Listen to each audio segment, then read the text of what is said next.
कराची से आपको बताएंगे, कराची कोरंगी के इलाके P&T सोसाइटी वाले रोड पर गैर कानूनी बचत बाजार के बाइस ट्रैफिक शदीद मुतासिर, अहले इलाका आवाम को मुश्किलात का सामना करना पड़ रहा है।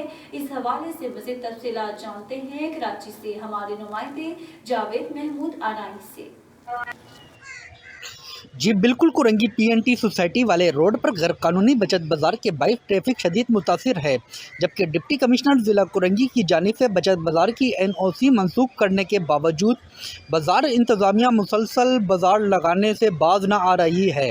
डिप्टी कमिश्नर ज़िला कुरंगी की जानिब से इलाकाई पुलिस को बाजार माफिया के खिलाफ कार्रवाई के अहकाम जारी हो चुके हैं, लेकिन गैर कानूनी बचत बाज़ारों के बाइस ट्रैफिक जाम होना कुरंगी में मामूल बन चुका है। जी आपको बताता चलूं कि 2 रोज़ कबल भी हैवी ट्रैफिक की वजह से एक माँ बेटी अपनी जान गंवा चुके हैं। जी।